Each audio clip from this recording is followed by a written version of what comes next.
I'll continue. So I explained the game of warp drive, which shows you'll have to restart the game somehow. It just restarts in every second. It means 66 million years, or on the warp drive 1 day.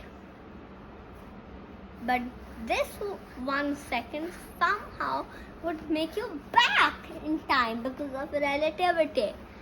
This back in time won't let you to go in the progress. This is what I call the game of warp drive.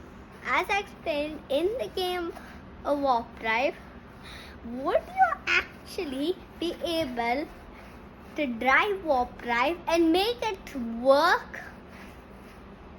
Is that possible?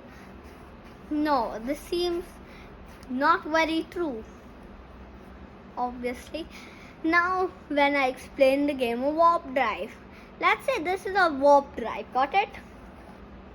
So, in this way is time, this way is space. So it moves here, and it also goes like this. So it goes back in time, but moves more than space. So the taller it is, the more space. The more side it is, the more time.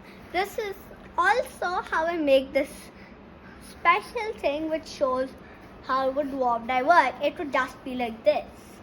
It would go back in here, this direction. This is 0 restart area, and this is the large space, the arrival on each second. You can't even go anywhere.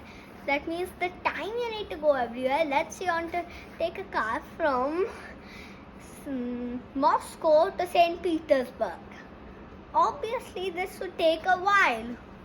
So you can't just do it in 10 minutes. You can't drive Moscow to St. Petersburg in 10 minutes if you're going as fast as an average car. It's just 50 kilometers per hour. You can't.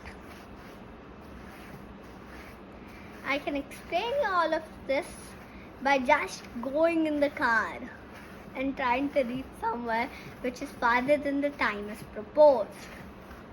Which means warp drive would not work.